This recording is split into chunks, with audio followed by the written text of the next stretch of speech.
Hi and welcome. I'm Lisa. Thanks for joining me. So today I'm sharing one more Halloween card over on the Whimsy Stamps blog for their 31 Nights of Halloween blog celebration. If you haven't checked it out yet, I highly recommend that you hop over there and join in the fun. You have a little bit of time left to join in the fun. I'm going to be sharing a slimline interactive card. This card lights up. I'm using Easy Lights from Pear Blossom Press. And this is the inspiration for my card. Now, this is a card that I created when the Slimline Hill House die first released earlier this year and the Haunted Paper Pack. But I love that card so much that I thought it would be fun to do a slimline version of it. So I ran the Slimline Hill House die through my die cut machine with this navy cardstock with those embossed rose pattern on it. I thought it had a very vintage feel, that it would be something you would find in an old Victorian home.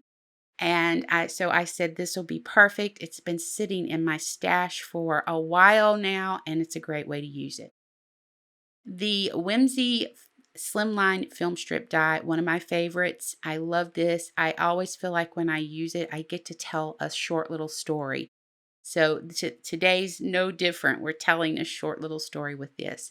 I kept one of those inlays from the navy cardstock, and then I cut one piece of the 6x6 paper from the Haunted Paper Pack with the die so I could fill in the top two frames of my slimline film strip.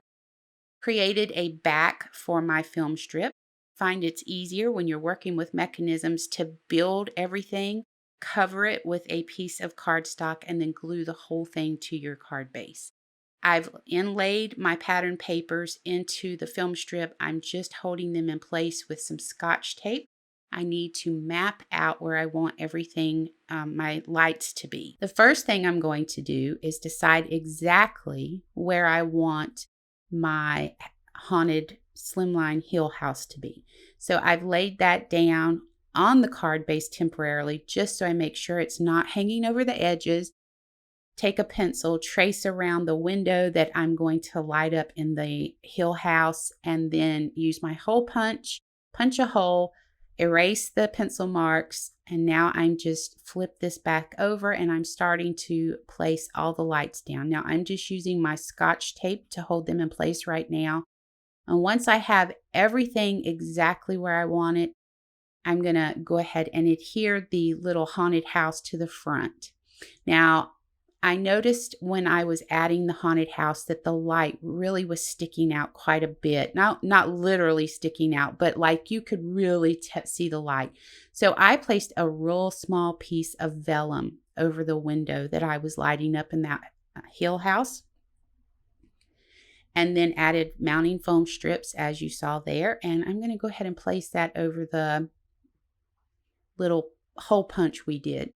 Now I'm securing the mechanism right by the door on the haunted house. My press here message is going to be right by the door, and put my mounting foam down. You have to use mounting foam because the push button mechanism has a little bit of height to it.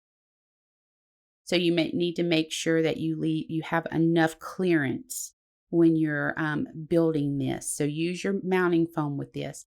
I added that back that I cut at the beginning of the video over my mounting foam. And here's our film strip little story all put together. Now I'm going to go ahead and use some liquid adhesive to adhere this to a 3.5 by 8.5 inch card base.